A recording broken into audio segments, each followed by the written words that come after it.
Assalamualaikum students. Hopefully you all are doing good. These are the timestamps which are also given in description so you could directly reach the required questions. Today we will start exercise 8.2. It is very much similar to exercise 6.4 and 6.5 of class 9th. Almost उसी तरह की है, काफी सारा concept वही use हो रहा है, एक उसी को आपका समझो रिव्यू किया गया है। ठीक है, अच्छा स्टार्ट करते हैं। Solve the following right angle triangles. Different right angle triangles दी, तीन डिफरेंट पार्ट्स हैं, वन बाय वन करेंगे। क्या डाटा गिवन है? एक राइट एंगल ट्राइंगल सामने बनी हुई है, इसके तीन वर्टिसेस आ गए, एक एंगल आपका 40 डिग्री आ गया। ठीक है, इसी तरह एक आपके पास एंगल 90 डिग्री आ गया यहाँ पे। ठीक है, ये आपके पास 90 डिग्री आ गई। हमने सॉल्व द फॉलोइंग का मतलब है जो रिमेनिंग अननोन है वो फाइंड करना है। रिमेनिंग अननोन कौन से होंगे? सिंपल सी बात है, तीन साइड्स होती हैं और तीन ही एंगल होते हैं, तो जो चीजें मिसिंग होगी वो फाइंड करनी है। दो एंगल हमारे पास गिवन है, एक 90 है और एक 40 है। दो एंगल गिवन है और एक साइड भी गिवन है, तो दो एंगल एक साइड, ये एक केस आ गया। इसका मतलब है हमने फाइंड करना है तीसरा एंगल फाइंड करना है और फिर रिमेनिंग साइड्स फाइंड करनी है। सबसे पहली चीज आपने ये याद रखनी है कि सबसे बेस्ट वे होता है जो चीजें दो गिवन पहले वो तीसरी फाइंड कर लो। मसलन यहां पे आपके पास दो एंगल्स गिवन है, साइड एक है ना, तो दो एंगल्स है तो पहले तीसरा एंगल निकालो फिर साइड्स की तरफ आओ। इसी तरह कोई ऐसा प्रॉब्लम होता है जिसमें आपके पास राइट एंगल ट्रायंगल में दो साइड्स गिवन होती है, तो पहले थर्ड साइड निकालो फिर आप एंगल्स निकालने की तरफ जाओ। ठीक होगी बात। बाकी ये हार्ड एंड फास्ट रूल नहीं है, लेकिन बेस्ट वे यही है। ठीक है, स्टार्ट करते हैं। सबसे पहले तीसरा एंगल निकालना है। दो अगर एंगल गिवन हो तो तीसरा एंगल निकालने के लिए सिंपल तरीका है कि आप कैसे निकालते हो। तीनों एंगल का सम, ट्राइंगल के तीन एंगल का सम क्या होता है? 90 डिग्री। तो सॉरी 180 डिग्री, तीनों एंगल वहां पे पुट करोगे, वहां से वैल्यू निकाल लोगे। एक चीज। दूसरी बात, इसको सॉल्व करने से पहले मैं आपको इसकी नेमिंग स्कीम बता दूं कि किस तरह से नाम दिया जाता है, साइड्स के भी और एंगल के भी।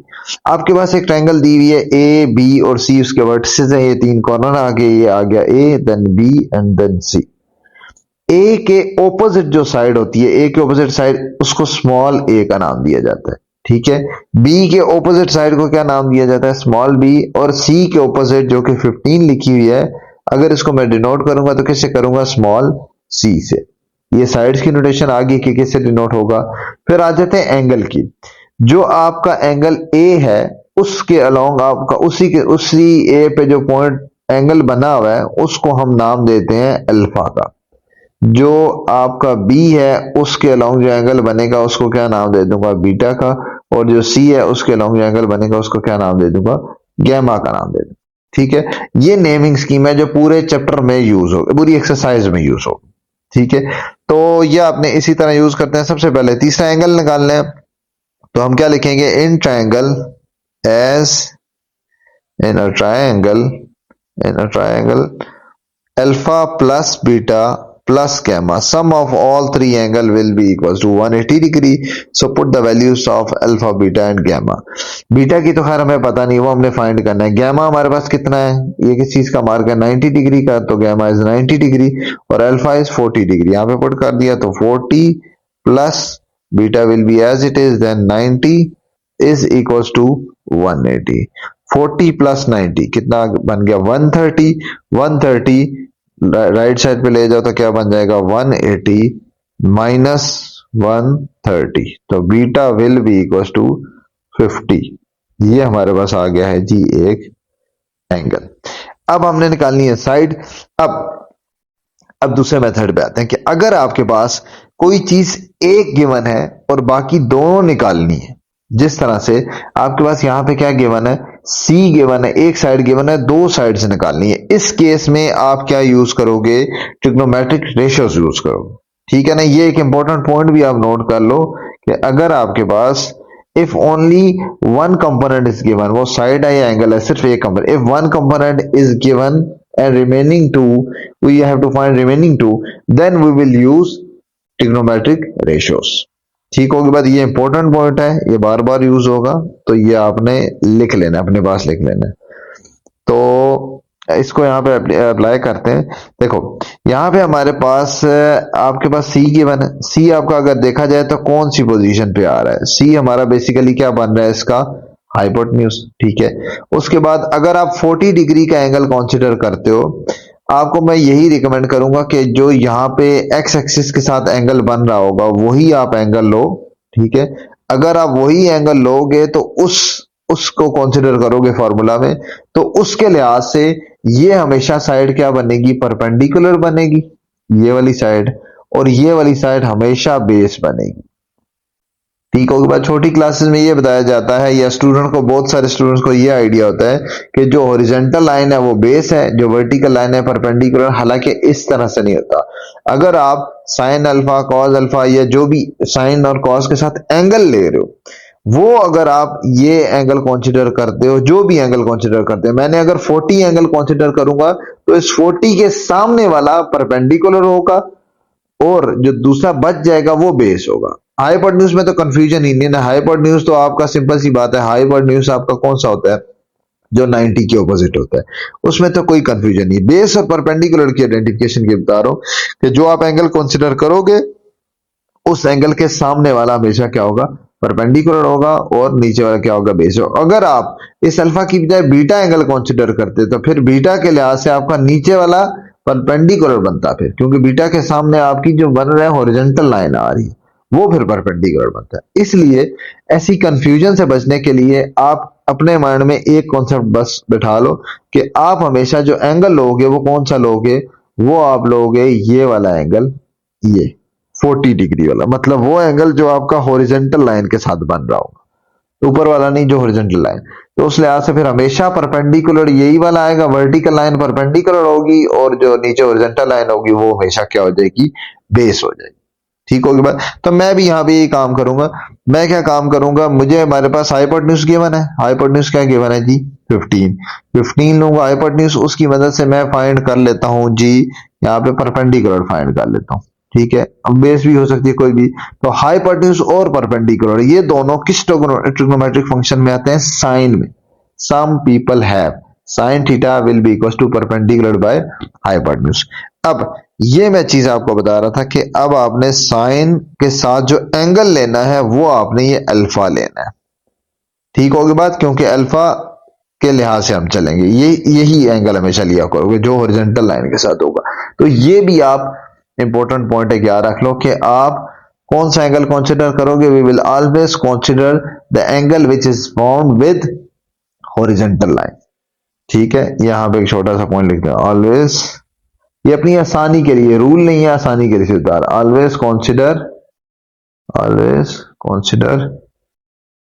Angle formed with x axis, horizontal line कह लो या एक्स एक्सिस कह लो, वो वाला एंगल बनाएंगे जो हमारा किसके साथ बना रहा हो, एक्स एक्सिस के साथ, जो कि अभी यहाँ पे 40 बन रहा है, अल्फा बन रहा है। ठीक है, तो sine alpha is equal to perpendicular by hypotenuse. Perpendicular हमारा आ गया ये सामने वाला, perpendicular is A and hypotenuse is C. तो perpendicular is A divided by hypotenuse क्या है, सी की वैल्यू कितनी है, 15 को इस तरह मल्टीप्लाई कर दो, क्या बन जाएगा, लेफ्ट साइड पे क्या बनेगा, sine alpha is 40 degree is equal to A divided by 15।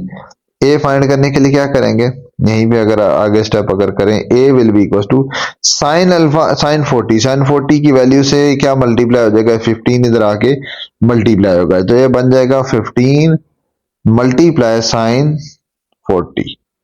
Sign 40 की वैल्यू पुट कर देंगे तो 15 मल्टीप्लाई साइन 40 होता है 0.6428, मल्टीप्लाई किया और ये आपका आंसर आ गया है जी 9.64।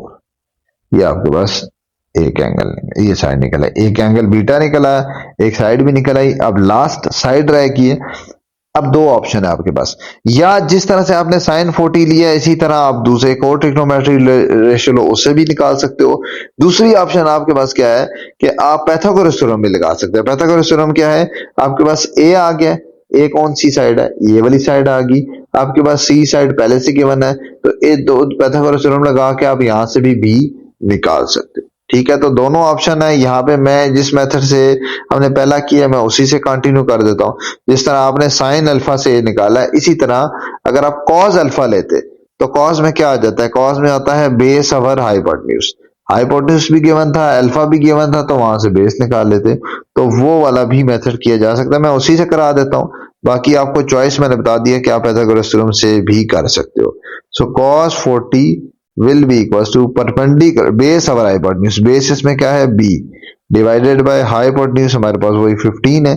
15 को इसी तरह उस तरह मल्टीप्लाई करेंगे तो क्या बन जाएगा, base will be equal to cos 40, 15 into cos 40, 15 into cos 40 क्या बन जाएगा, 15 इंटू कॉस 40 की वैल्यू, कॉस 40 होता है 0.7660, मल्टीप्लाई करोगे तो हमारे पास बी आ जाएगा approximately equal to 11.49 metre. Metre में सारा डाटा था, तो ये हमारे पास तीसरी साइड आ, एक एंगल भी निकल आया और बाकी दो साइड्स भी निकल आई हैं।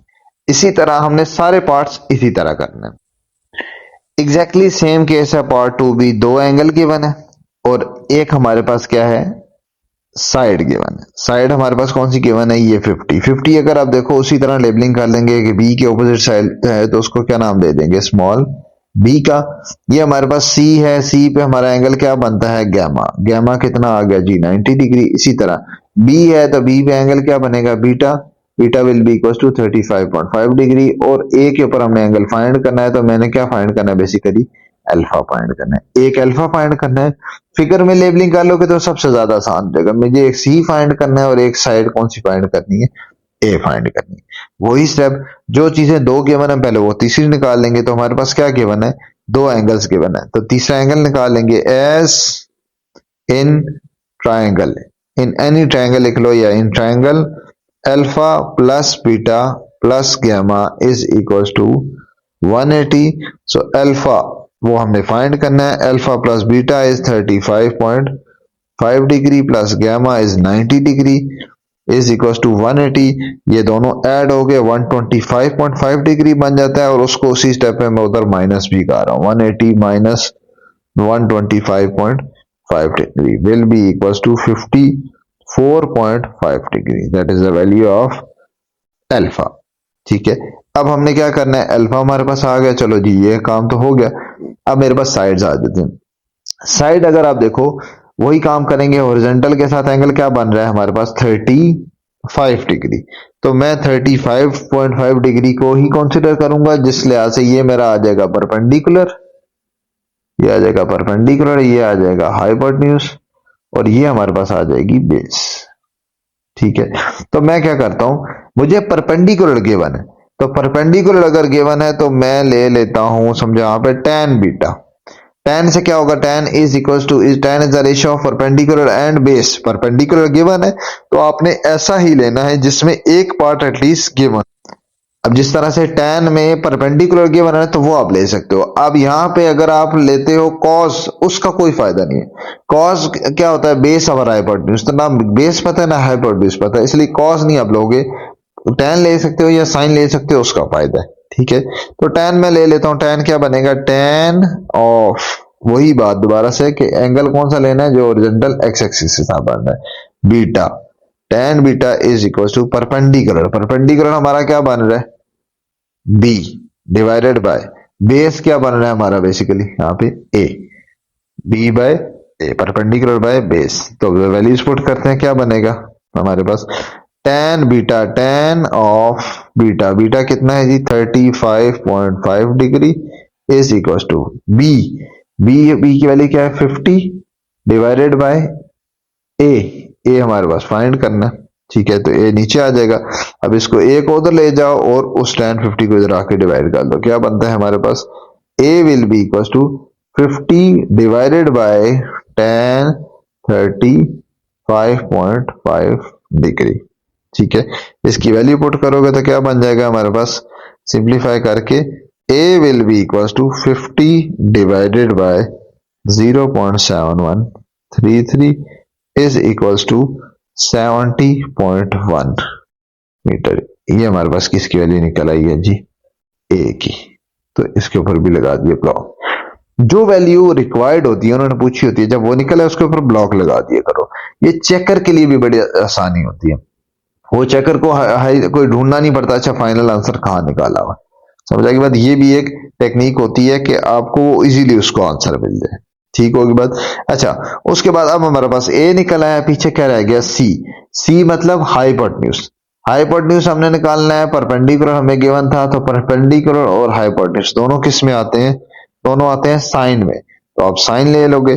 ठीक होगी बात। साइन ऑफ एंगल तो मैंने बताया वही लेंगे, sine is equal to, sine किस किस की रेशो होता है, perpendicular, perpendicular over hypotenuse. Perpendicular हमारे पास इसमें क्या गिवन है, परपेंडिकुलर हमारे पास गिवन है जी, यहाँ पे परपेंडिकुलर इज बी और हाइपोटेन्यूज इज सी। तो perpendicular is B divided by C. दोनों की वैल्यूज पुट कर देते हैं। साइन बीटा, बीटा की वैल्यू क्या है, sine 35.5 degree is equal to B, B is 50 divided by C. C की वैल्यू हमने फाइंड करनी है, सी एज इट इज आ जाएगा। फिर नेक्स्ट में वही काम करेंगे, सी इस तरफ आ जाएगा और वो 35 साइन 35 डिग्री उस राइट साइड पे चला जाएगा। तो क्या बना, C will, this implies that C will be equals to 50 divided by sine 35.5 degree. इसकी वैल्यू पुट कर दो, क्या बन जाएगा 50 डिवाइडेड बाय 0.5807 और C दोनों को डिवाइड किया तो C final C will be equal to 86.1 metre. ये मेरे पास आ गया है C। नाउ थर्ड पार्ट में थोड़ा सा काम डिफरेंट है। इसमें क्या है, इसमें हमारे पास दो साइड्स गिवन है ए और बी और साइड एक निकालनी है। अब हमने एक साइड निकालनी है लेकिन एंगल्स दो निकालने हैं, तो ये काम थोड़ा सा डिफरेंट हो गया। अब आप क्या करोगे, पहली चीज मैंने क्या बताई थी कि पहले जो आपके पास दो चीजें हैं पहले वो तीसरी कंप्लीट कर लो। तो मैं क्या करूंगा, ए बी गिवन है, सी कंप्लीट करना है, तो थर्ड साइड के लिए हमेशा क्या यूज करते हैं, Pythagoras theorem. Using Pythagoras theorem. Pythagoras theorem use करेंगे, क्या है जी हमारे पास, हाइपोटेन्यूज का square is equals to H square equals to B square plus P square. Hypotenuse हमारे पास है क्या, हमारे पास है सी स्क्वायर। बेस, बेस यहाँ पे हमारे पास क्या बन रही है, मैं इसी को बेस लूंगा क्योंकि मैं एंगल बी को ही कंसीडर कर लूंगा। तो बी बेस हमारे पास ये आ गई जी ए का स्क्वायर प्लस परपेंडिकुलर आ गया बी का स्क्वायर। दोनों की वैल्यूज पुट करता हूं, क्या बनेगा, ए का स्क्वायर मतलब 12.5 square plus 15 square. 12.5 square is equal to 156.25 plus 225। दोनों को ऐड किया, हमारे पास क्या आ गया 381.25। ये मेरे पास आया सी स्क्वायर। दोनों तरफ क्या ले लिया, अंडर रूट। अंडर रूट लेंगे तो मेरे पास आ जाएगा C will be equals to 19.5 centimetre. बाकी सारा सेंटीमीटर में है तो ये भी आ जाएगा सेंटीमीटर। मतलब मेरे पास सी की वैल्यू क्या आ गया 19.5। ठीक होगी बात, यहां तक क्लियर हो गया। अब नेक्स्ट भी वही मेथड कि हमारे पास जो चीजें एक गिवन हो दो निकालनी हो तो ट्रिग्नोमेट्री रेशियोस यूज करेंगे। हमारे पास एंगल कितने गिवन है, सिर्फ गैमा गिवन है, आपने बीटा भी निकालना है और अल्फा भी निकालना है। तो बेस्ट यही है कि हॉरिजॉन्टल के साथ जो एंगल है जो कि हमारा इन्वॉल्व होता है ट्रिग्नोमेट्री रेशियो में वही आप निकाल लो। तो आप यहाँ पे क्या निकाल लो, यहाँ पे अगर बीटा की वैल्यू निकालनी है, अब आपके पास तीनों साइड्स गिवन है, अपनी मर्जी का आप कोई भी लगा सकते हो। जो दो साइड्स तीनों ही गिवन है तो कोई भी ट्रिग्नोमेट्री रेशियोस लगा सकते हो। यहाँ पे मैं वो लगा देता हूँ जो हमारे पास क्वेश्चन में डाटा गिवन था, मतलब बेस और परपेंडिकुलर। ठीक है, तो मैं यहाँ पे ले लेता हूँ tan। ठीक है, और एंगल मैंने क्या बताया, हॉरिजॉन्टल के साथ वाला ही प्रेफर करूंगा कि वही लो। सो tan ऑफ बीटा किसके इक्वल होता है, परपेंडिकुलर tan थीटा कोई भी हो तो किसके, tan perpendicular over base. Perpendicular वही लिया जाएगा, perpendicular will be equal to 15। Perpendicular आ जाएगा 15 डिवाइडेड बाय बेस। बेस मेरे पास क्या आ जाती है जी, बेस आ जाएगी 12.5। सो इन दो को डिवाइड करेंगे, ये हमारे पास आ जाएगा 1.2। अब हमने बीटा निकालना है, क्या बनेगा tan beta is equals to 1.2 है, so beta will be equals to, this implies that beta will be equals to tan inverse 1.2। इसका इनवर्स लिया तो ये आ जाता है ऑलमोस्ट 50.20 डिग्री। ये मेरे पास आ गया जी beta. Beta is equal to 50.20 degree, ये आ गया है जी बीटा। ये हमारे पास साइड सी आ गई, हमारे पास बीटा आ गया। और लास्ट एंगल, अब बीटा भी अगर आपके पास आ गया, आपके पास गैमा भी पता है, तो दो एंगल आ जाए तो तीसरा निकालने के लिए कोई ट्रिग्नोमेट्रिक रेशियो की जरूरत नहीं है, डायरेक्ट सम वाला फॉर्मूला लगा लोगे। As in any triangle alpha plus beta plus gamma is equal to 180 degree. So alpha तो हमने इसमें फाइंड करना है, बीटा कितना निकला है 50.20 एंड गैमा इज 90 डिग्री 180। इन दो को ऐड करेंगे और ऐड करके राइट साइड पे ले जाएंगे, या इसी तरह राइट साइड पे ले जाओ। 180 माइनस 90 माइनस 50.20 माइनस किया तो alpha will be equals to 39.8 degree. ये मेरे पास आ जाएगा थर्ड एंगल। क्वेश्चन नंबर 2 बिल्कुल एग्जैक्टली सेम है क्वेश्चन नंबर 1 की तरह, उसमें कोई चीज डिफरेंट नहीं है, ठीक है। जो एक स्टेप थोड़ा सा डिफरेंट है उसके लिए मैं इसके दो पार्ट्स करवा रहा हूं, अदरवाइज ये बिल्कुल कॉपी पेस्ट है, बस उसी के क्वेश्चन पार्ट्स बढ़ा दिए और इसमें कुछ भी नहीं है। इसका सेकंड और थर्ड पार्ट कराऊंगा ताकि आपको ये समझा सकूं कि इसमें स्टेटमेंट फॉर्म में जस्ट लिखा हुआ है, इससे फिगर कैसे बनानी है। जब आप फिगर बना लोगे तो आपका समझो क्वेश्चन नंबर 1 ही स्टार्ट हो जाएगा, ठीक है। इस क्वेश्चन में क्या है, मेन चीज एक शुरू में चीज गिवन है कि आपके पास एंगल जो गैमा है वो कितना है 90 डिग्री है। ये आपके पास मेन क्वेश्चन में गिवन है। क्वेश्चन नंबर 2 का ये मैं सेकंड पार्ट करा रहा हूं, ठीक है। अगर गैमा 90 डिग्री है, गैमा किसके कोरस्पॉन्ड बनता है, पॉइंट सी के कोरस्पॉन्ड, ठीक है। बीटा किसके कोरस्पॉन्ड बनता है, पॉइंट ए के। और अल्फा किसके कोरस्पॉन्ड बनता है आपका, सॉरी बीटा बनता है बी जो पॉइंट होता है उसके ऑपोजिट, और अल्फा आपका ए के साथ बनता है, ठीक है। तो आप एक राइट एंगल ट्रायंगल बनाओगे, जिस तरह यहाँ पे मैंने बनाई है राइट एंगल ट्रायंगल बना दी, क्योंकि उसमें लिखा हुआ है कि एक एंगल 90 डिग्री का, तो राइट एंगल ट्रायंगल बन गई। आपने गैमा शो कर दिया 90 डिग्री यहाँ पे, ठीक है। मेन चीज क्या मैंने बताई है कि बीटा कहां पे, गैमा जहां पे बन रहा है 90 डिग्री बन रहा है, गैमा किस के कोरस्पॉन्ड होता है, सी के। तो आपने इस पॉइंट का क्या नाम दे दिया, सी, ठीक होगी बात। ये पॉइंट क्या नाम दे दिया, सी।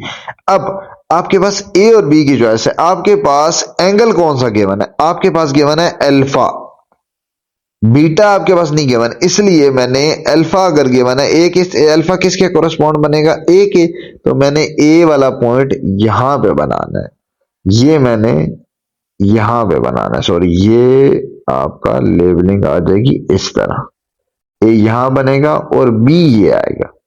क्यों, क्योंकि ए के कोरस्पॉन्ड अल्फा बनता है और अल्फा बनेगा हॉरिजॉन्टल के साथ। हम क्या बनाते हैं, जो शुरू वाला एंगल लेते हैं, जो यूज करना होता है उसको हॉरिजॉन्टल के साथ ही बनाते हैं। तो राइट एंगल ट्रायंगल बना लोगे, आपने ए बी सी सारा क्वेश्चन के लिहाज से लेबलिंग करनी है, ठीक है। सी आपका 90 डिग्री वहां पे बन गया, ए आपका हॉरिजॉन्टल के साथ एंगल हमें चाहिए होता है वहां पे बन गया। अब बी कहां पे होता है, स्मॉल बी क्या बताया भाई, जो बी कॉर्नर होता है बी के ऑपोजिट होता है, तो ये वाला बी भी फिर इसी लिहाज से चेंज हो जाएगा, ये बी भी हमारा यहाँ पे आ जाएगा, B will be equal to 30 centimetre. क्यों, क्योंकि बी साइड ये है तो ये एंगल क्या होगा, बीटा एंगल होगा, लेकिन बी के ऑपोजिट साइड क्या होती है, स्मॉल बी। जिस तरह ये सी कॉर्नर है तो इसके ऑपोजिट साइड क्या होगी, स्मॉल सी। ये हमने फाइंड करना है, ए है उसके ऑपोजिट साइड क्या होगी, स्मॉल ए, ये आपने फाइंड करना, ठीक होगी बात। तो इस तरह से आपने फिगर बना ली।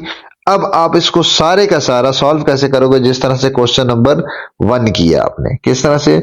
अब इसका कौन सा केस चाह रहा है, जो हमने पहला पार्ट ही किया था, एक साइड गिवन थी और दो एंगल गिवन थे।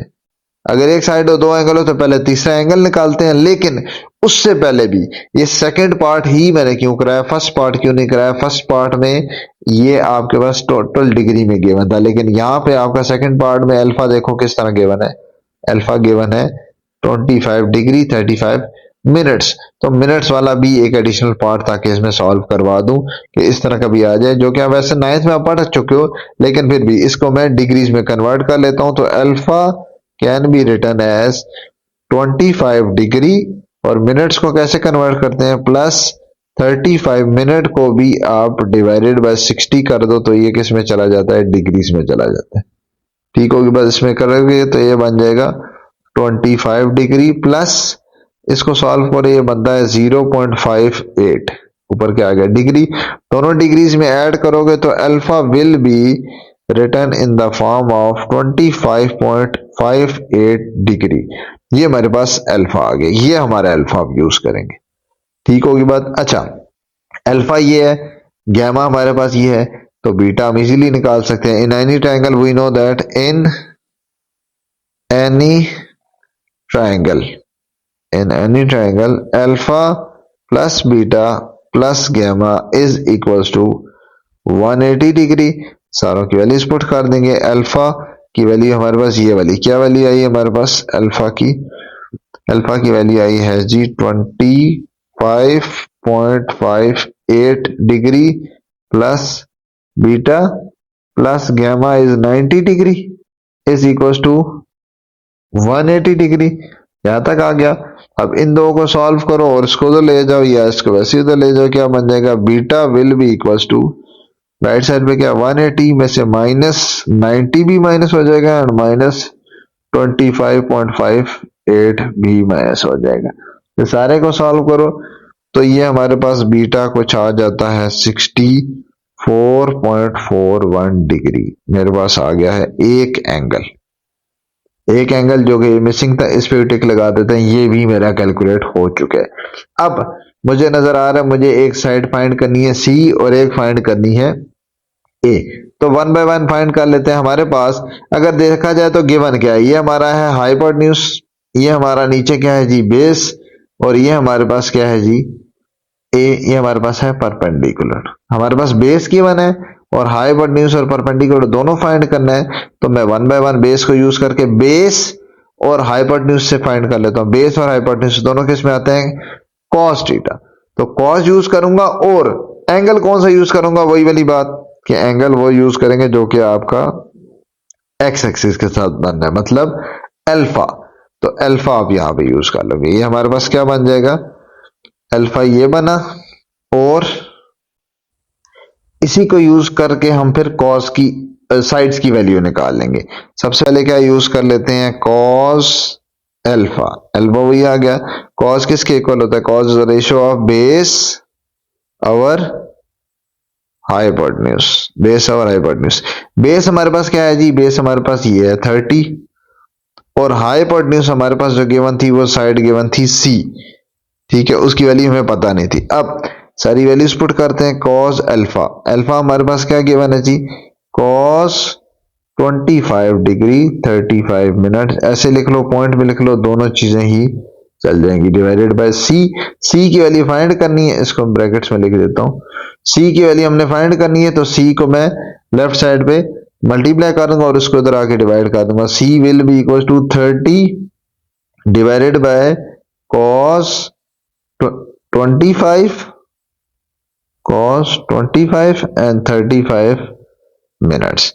इसकी वैल्यू पुट करेंगे तो बनता है 30 डिवाइडेड बाय ये ऑलमोस्ट 0.9023, और इनको आपस में डिवाइड करो तो ये हमारे पास आ जाता है ऑलमोस्ट 33.5।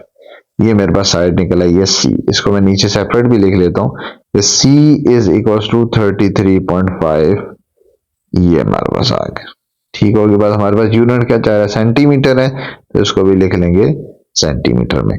बीटा आ गया, सी साइड भी आ गई। अब हमारे पास क्या पेंडिंग है, सी, इसके ऊपर भी टिक लगा देते। अब हमारे पास पेंडिंग है जी ए, ठीक है।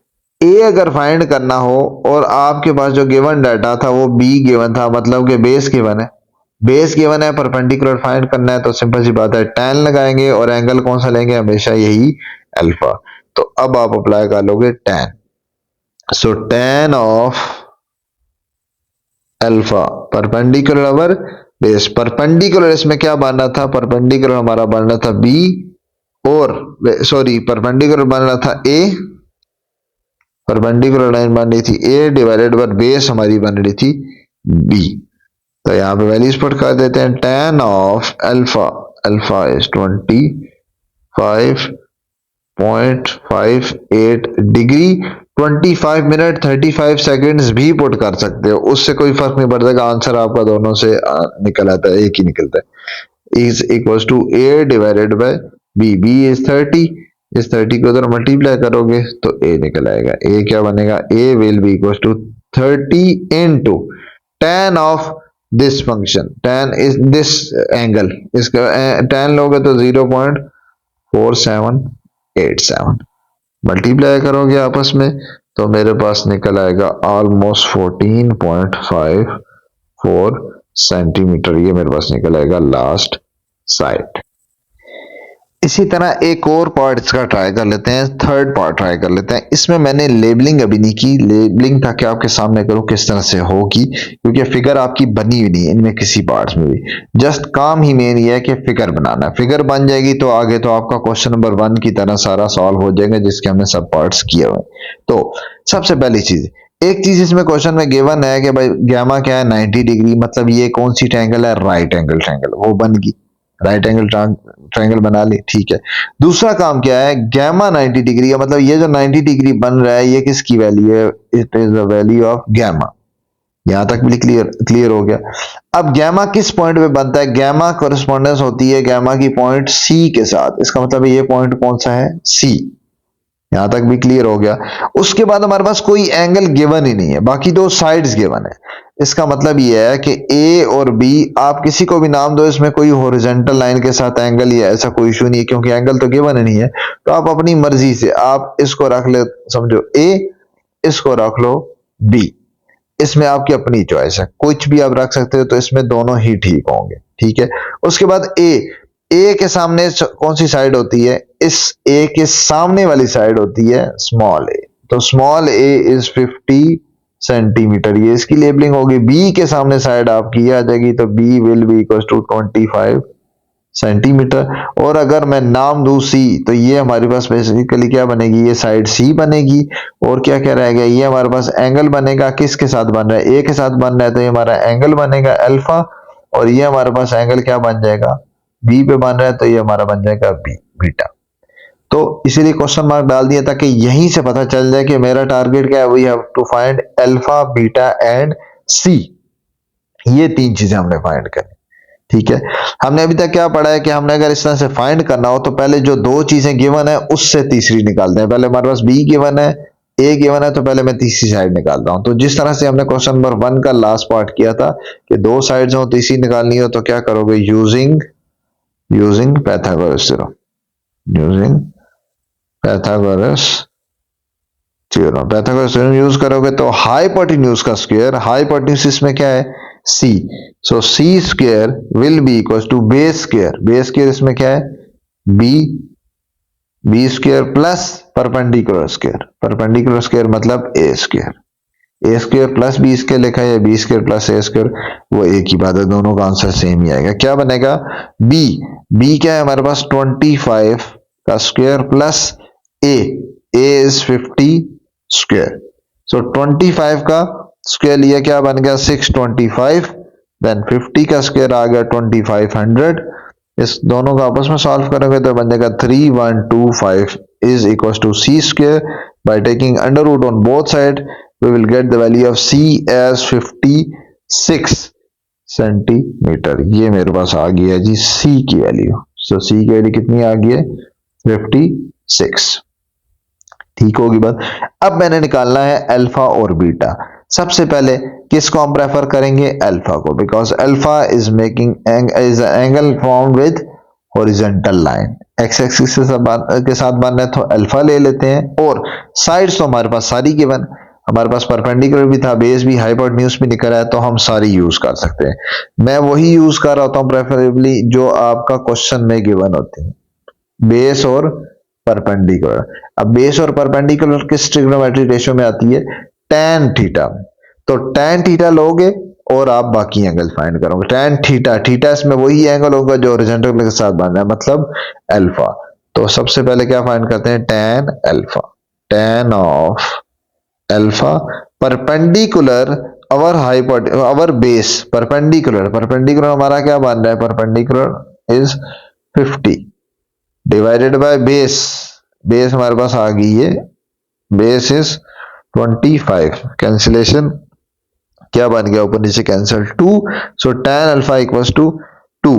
और अल्फा अगर निकालना है तो क्या बन जाएगा? इसको साफ लिख देता हूं, tan, this implies that alpha will be equals to tan inverse of 2। so tan inverse of 2 का tan inverse लोगे तो alpha will be equals to कितना आ जाएगा? 63.43 डिग्री। ये मेरे पास आ गया है जी अल्फा। अल्फा भी आ गया, इस पे भी टिक लगा देते हैं। अब मुझे बीटा निकालना है, दो, एक गैमा भी गिवन है, दो एंगल हो, तीसरा निकालना हो तो क्या करते हैं? Sum of angles is equal to 90 degree. So as in any triangle alpha plus alpha plus beta plus gamma equals to 180 degree. तो सारा की वैल्यू पुट करो, alpha is 63.43 plus beta is unknown and gamma is 90 degree is equal to 180 degree. Right side पे जाके minus कर दिया तो क्या बन गया? Beta will be equal to 180 minus 90 minus 63.43 minus करेंगे डिग्री, तो ये हमारे पास फाइनल बीटा निकला गया। Beta will be equal to 26.57 degree. That will be the answer of beta. So question number 2 के जो बाकी तमाम पार्ट्स हैं वो आपकी असाइनमेंट है, वो आपने करने हैं, वो एग्जैक्टली इसी तरह ही है, सिर्फ आपकी एक तरह की प्रैक्टिस है। सेम जस्ट वैल्यू चेंज हो रही है, अल्फा की एंगल 30 डिग्री है तो वो 40 हो जाएगा, 40 है तो 50 हो जाएगा, तो जस्ट उसमें वैल्यू चेंज हो रही है। उसकी फिगर बनानी है और उसको फिर इसी तरह क्वेश्चन नंबर 1 की तरह ही आगे फर्दर सॉल्व कर लेना है।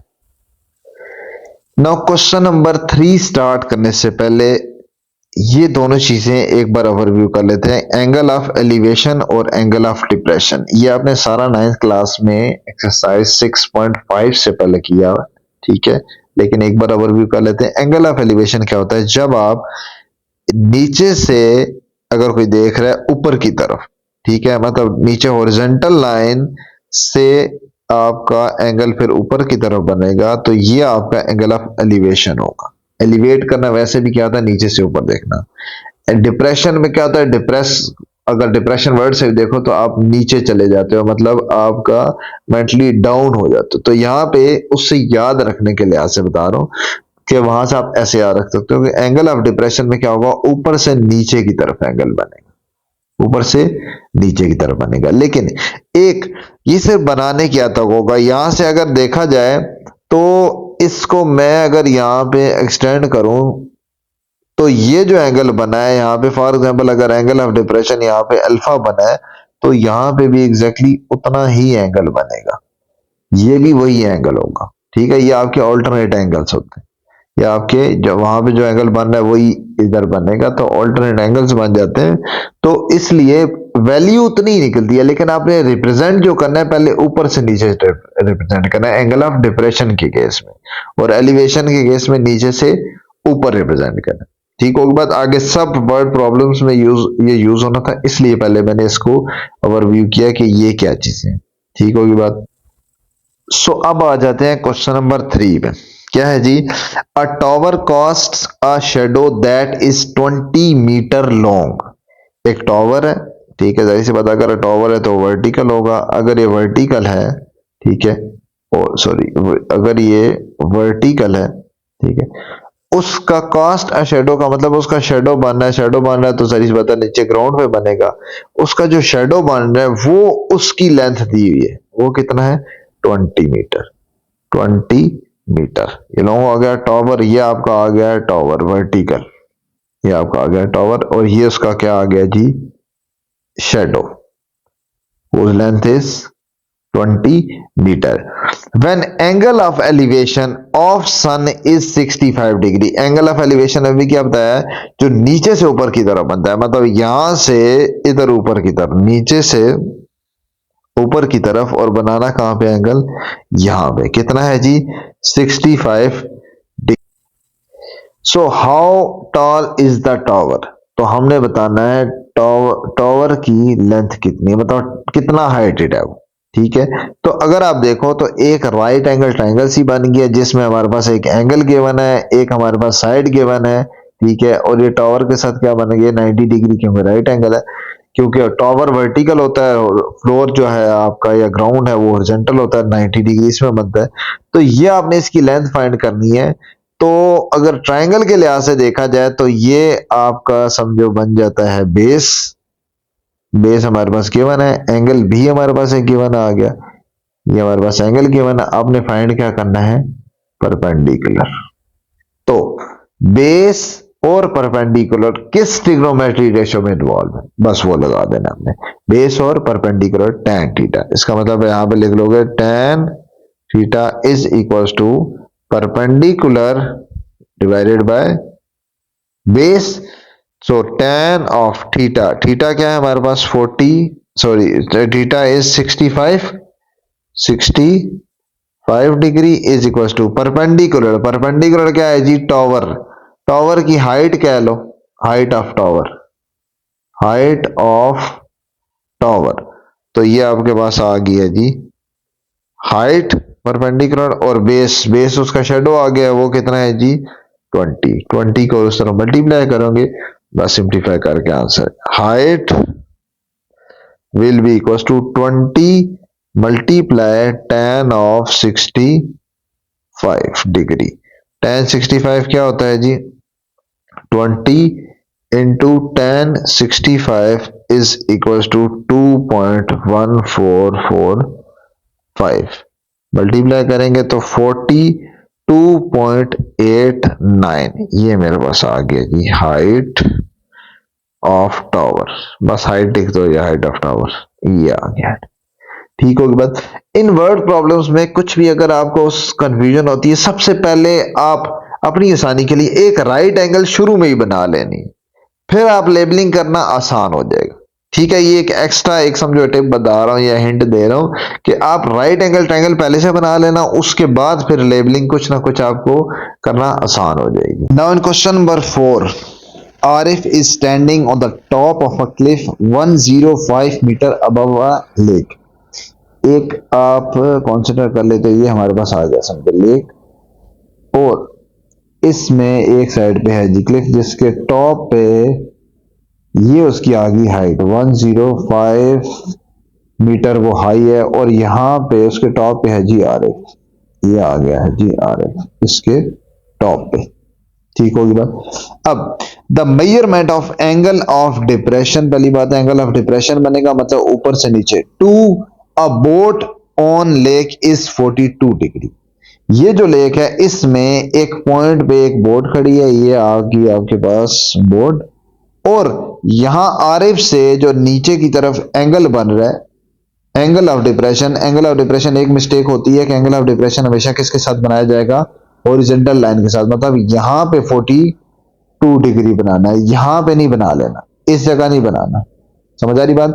एंगल हमेशा इंक्लाइन लाइन या डिक्लाइन लाइन जो होती है उसका एक्स एक्सिस के साथ बनता है, तो ये हमारे क्या है एक्स एक्सिस है, इसलिए एंगल इसके साथ बनेगा 42 डिग्री। अच्छा, अगर ये 42 डिग्री है तो इसका यहाँ पे कोरिस्पोंडिंग जो एंगल बनेगा या अल्टरनेट एंगल जो बनेगा वो क्या बन जाएगा 42 डिग्री, यहाँ अंदर भी वही बन जाएगा, मैंने शुरू में बताया था कि वही एंगल यहाँ पे सेम बन जाता है, ठीक है, क्योंकि ये एक लाइन है और ये ऊपर लाइन है हॉरिजॉन्टल लाइन, और ये नीचे भी हॉरिजॉन्टल लाइन है, दो पैरेलल लाइन को एक ही लाइन कट रही है, तो ये आपके बन जाएंगे ऑल्टरनेट एंगल्स बन जाएंगे।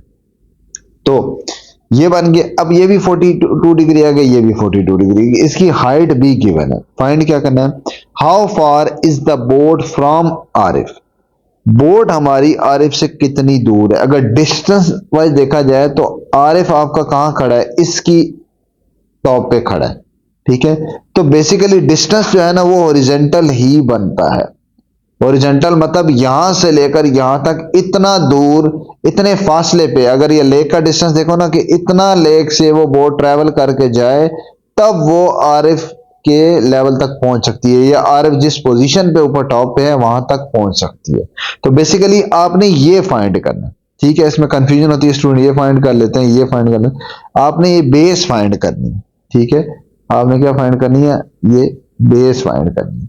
यहाँ पे अपनी आसानी के लिए आप इनको नाम भी दे सकते हो ताकि आसानी हो जाए आपके लिए। समझो ये आपका पॉइंट ए नाम दे दो, इस पॉइंट का नाम दे दो बी, इसको नाम दे दो सी। तो आपने यहाँ पे फाइंड क्या करना है, B to C distance find करना है, ठीक होगी बात। अगर कंफ्यूजन होती है कि मैंने बी टू ए फाइंड करना है तो आप किसी जगह क्वेश्चन में आ जाता है तो आप वो भी एडिशनल फाइंड कर लेना। अगर आपको क्लियर नहीं होता क्या इसमें ये फाइंड करना है, ये फाइंड करना है, जिन दो में डाउट होगा तो मैं यही स्टूडेंट को रिकमेंड करता हूं कि वो दोनों ही फाइंड कर ले, एक भी और दूसरा भी, जो भी रिक्वायरमेंट होगी वो पूरी हो जाएगी, ठीक होगी बात। अच्छा, आपके पास एंगल ये आ गया, ये हमारे पास आ गया थीटा, थीटा कितना आ गया जी 42 डिग्री। हमारे पास परपेंडिकुलर, ये हमारे पास आ गया परपेंडिकुलर वर्टिकल डिस्टेंस जो कि हाइट है, इस क्लिफ की हाइट है। तो ये हमारे पास 105, मतलब हमारे पास परपेंडिकुलर क्या आ गया, परपेंडिकुलर इज 105 मीटर। और हमने फाइंड क्या करनी है, बेस, बीसी हमारी क्या बनती है इसकी, बेस। तो ये आपने फाइंड करनी है। तो हमारे पास कौन कौन सी चीजें आ जाएगी, परपेंडिकुलर और बेस किस में यूज होता है।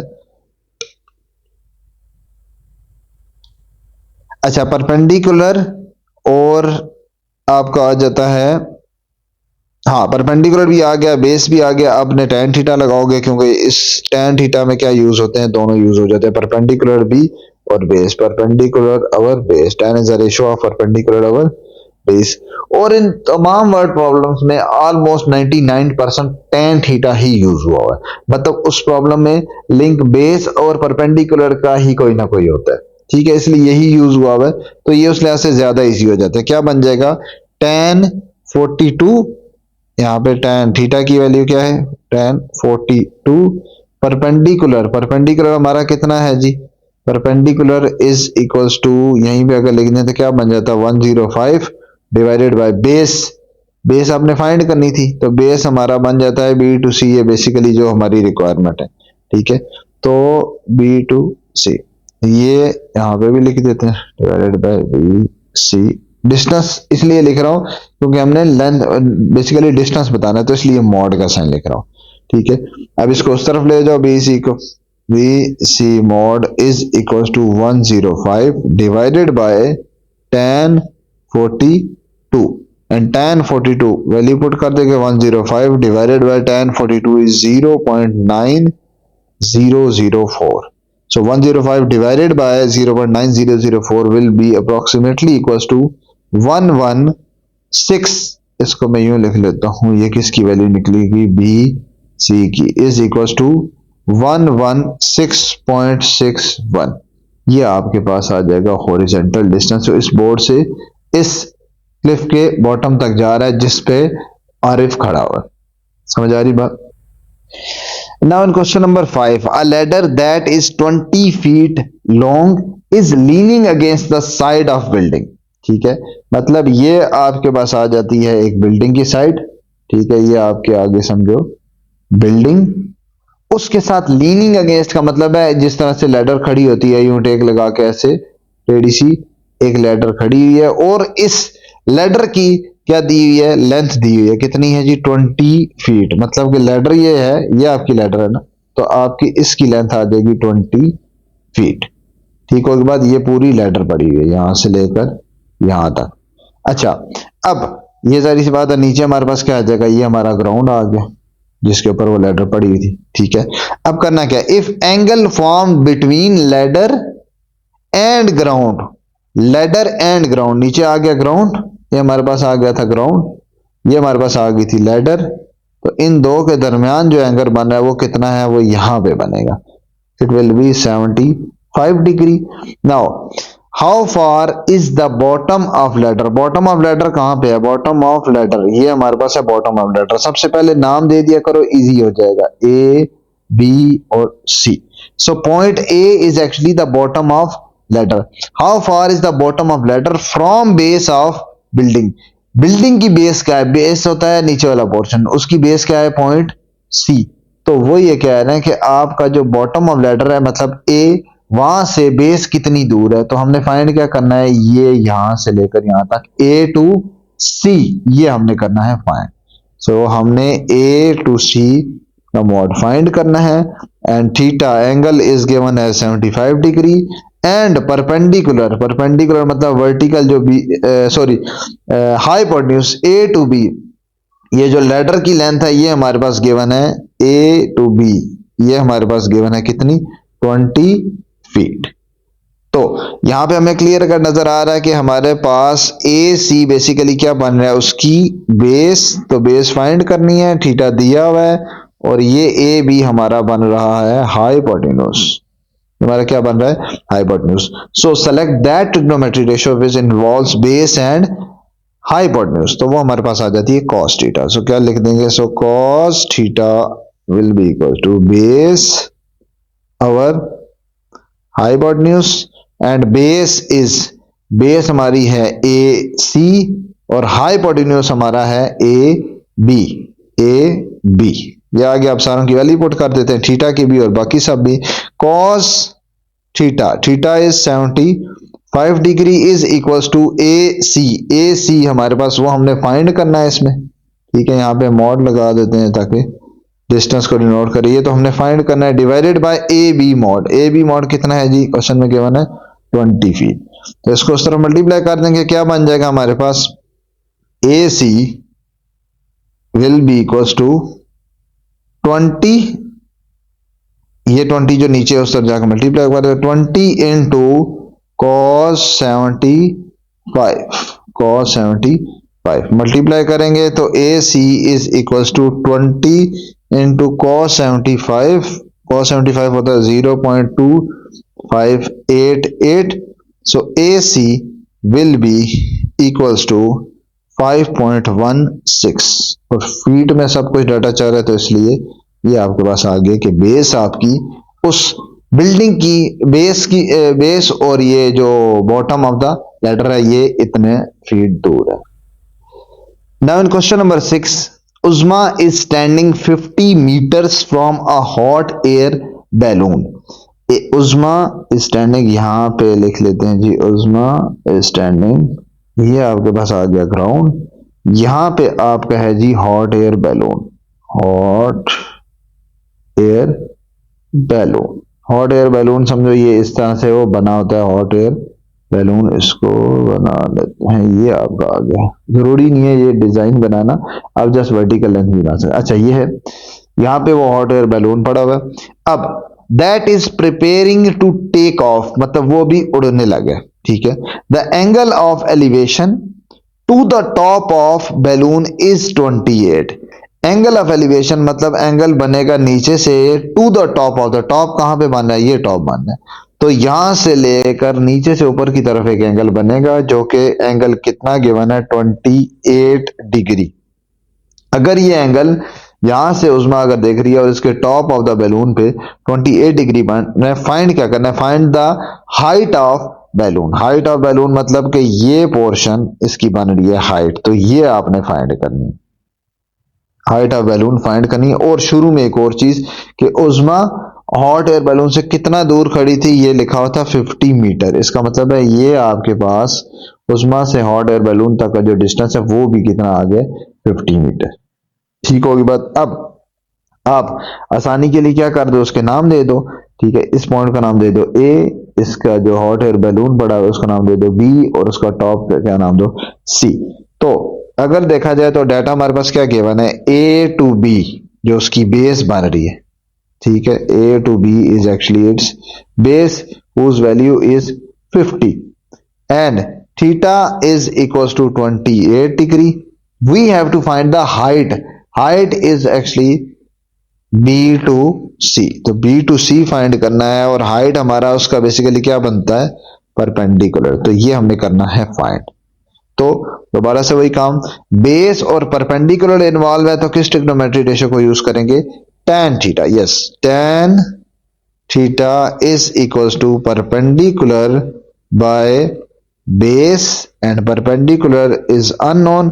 perpendicular हमारा किसके इक्वल है, b to c, ये हमने फाइंड करना है, डिवाइडेड बाय बेस, बेस हमारे पास किसके इक्वल है 50, ठीक होगी बात। अब tan थीटा, थीटा की वैल्यू भी पुट कर लेंगे, थीटा हमारे पास कितना गिवन है 28 degree, so it can be written as tan 28 degree is equal to BC divided by 50. This implies that BC can be found by multiplying 50 into tan 28, उस तरफ जाके मल्टीप्लाई हो गया, tan 28 की वैल्यू पुट करेंगे और दोनों को आपस में क्या कर देंगे मल्टीप्लाई, क्या बन जाएगा BC will be equals to 50 into 0.5317, इन दोनों को मल्टीप्लाई किया तो BC का मॉड मतलब हाइट ऑफ बैलून वो हमारे पास कितनी आ गई 26.59 metre, that is the required height of balloon. Now part number 7 is a man is in a boat that is floating 175 meter from the base of 200 foot cliff। क्या मतलब, ये इसी तरह का प्रॉब्लम हम पहले भी सॉल्व कर चुके। एक क्लिफ है हमारे पास, ये हमारे पास क्लिफ आ गया जिसकी हाइट कितनी है 200 feet, 200 feet is the height of Cliff, ये आ गया। और उसके साथ हमारा क्या है कि एक बन रहा है, ये समझो एक लेक है जिसमें बोट ट्रेवल कर रही है, और बोट ट्रेवल कितना कर चुके, देखो a man is in a boat floating 175 feet from the base of, ये जो बेस है इस बेस को मैं बी का ही नाम दे देता हूं, बेस को, ये बेस ऑफ क्लिफ है, बेस होता है मतलब बॉटम उसका, ये यहां से 175 फीट जो है वो ट्रेवल कर चुकी है बोट, बोट अभी यहां पे पहुंची, ठीक है। बोट जहां पे पहुंची उसको नाम दे देते हैं पोजीशन ए का, इसके टॉप को नाम देते हैं सी का, तो यहां पे बोट है और आपने बताना कि ये 175 मीटर यहां से ट्रेवल कर चुकी है, इस क्लिफ की हाइट भी दी हुई है 200 फीट। अब बताना क्या, what is the angle of depression, depression मतलब बनेगा कहां से कहां, अप टू डाउन, ऊपर से नीचे बनेगा, अप टू डाउन, ठीक है। तो ऊपर से नीचे बनने का मतलब आपने सी से जब ए को ज्वाइन करोगे तो आप एंगल बनाओगे कहां पे, इस जगह, ये एंगल हॉरिजॉन्टल के साथ, ये हमने फाइंड करना है, theta is equal to question mark, ये हमने फाइंड करना है बिटवीन क्लिफ, क्लिफ के दरमियान और बोर्ड के दरमियान, ये हमारा आ गया क्लिफ का ऊपर और ये हमारे पास आ गई ए पॉइंट पे बोर्ड, तो ये फाइंड करना है। तो इनडायरेक्टली यहाँ पे वो एंगल जो बनता है वो इसी के इक्वल होता है, यहाँ पे आ जाएगा एंगल थीटा, ये भी वही एंगल होगा, ठीक होगी। सो यहाँ पे भी इजी है, जब आपने थीटा फाइंड करना है, थीटा इसके अंदर भी यही बन के, मैं फिलहाल इस पे फोकस रखूंगा क्योंकि ये अल्टरनेट एंगल है, दोनों इक्वल होते हैं, जो इसका आंसर होगा वही उसका आंसर होगा। सो थीटा फाइंड करना है और ए बी गिवन है, ए बी का मतलब है बेस उसकी गिवन, ए बी क्या बन रहा है, बेस, बेस इज 175 फीट और परपेंडिकुलर भी गिवन है मतलब उसकी हाइट भी गिवन है, सो परपेंडिकुलर इज 200 फीट, ये उसकी हाइट आ गई। और थीटा फाइंड करना है तो परपेंडिकुलर और बेस किस में यूज होते हैं, ऑब्वियसली tan थीटा में, so use tan theta, tan theta is equal to perpendicular divided by base, perpendicular is 200 divided by 175, divide करेंगे तो क्या आ जाएगा 8/7, सो 8/7 ये आ गया। So theta will be equal to tan inverse 8 divided by 7, points में भी निकाल सकते हैं और ऐसे भी लिख सकते हैं, इसका tan इनवर्स लेंगे तो theta will be equal to 48.6 degree, that is the required angle of depression. Now in question number 8, a flagpole casts a shadow 40 feet long। एक फ्लैग पोल है, ठीक है, ये एक फ्लैग पोल है जिसके ऊपर फ्लैग लगा हुआ है या नहीं भी लगा हुआ है, मतलब ये एक फ्लैग पोल है, इसका आपका जो शेडो बन रहा है, शेडो ऑब्वियसली कहां बनेगा, shadow will be on ground, यहां पे बन जाएगा शेडो, वो कितना बन रहा है 40 फीट, ये हमारे पास कितना बना है 40 feet. When the measurement of angle of elevation to sun is 31 degree. जब आपके पास ये आपका डिग्री में आ जाएगा, जब आपके पास मेजरमेंट एंगल मतलब आपका यहाँ पे कहीं सन है, ठीक है, जिसकी वजह से ये सारा शेडो बन रहा है, तो आपका ये जो एंगल बनेगा, एंगल कौन सा है, एंगल ऑफ एलिवेशन। एलिवेशन मतलब नीचे से ऊपर बनेगा, ये एंगल गिवन है। ये एंगल कितना है जी 31 डिग्री। आपके पास 40 फीट आ गया, एंगल भी आ गया। अब फाइंड क्या करना है, how tall is the flag pole. Tall मतलब इसकी हाइट फाइंड करनी है, ठीक है। तो ये आपने बेसिकली फाइंड करना है, परपेंडिकुलर फाइंड करना है जो कि इसकी हाइट बन रही है, और इसका जो ये पोर्शन है मतलब इसकी बेस गिवन है।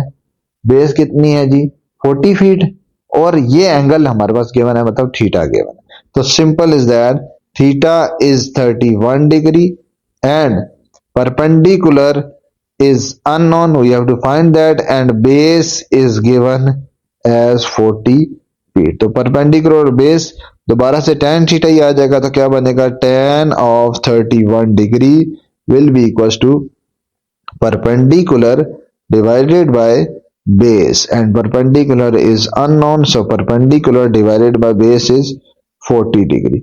इस 40 को जस्ट दूसरी तरफ मल्टीप्लाई करेंगे तो परपेंडिकुलर निकल आ जाएगा। क्या बनेगा, perpendicular is equal to 40 multiply tan 31 degree. Multiply किया तो क्या बन गया 40 इंटू tan 31। tan 31 क्या होगा 0.6009। मल्टीप्लाई करेंगे तो हमारे पास आ जाएगा 24 फीट। ये हमारा निकला है परपेंडिकुलर, और परपेंडिकुलर बेसिकली क्या था उसका हाइट ऑफ पोल, यही उस पोल की क्या थी हाइट थी। Now question number 9, a straight water slide is 175 feet above ground.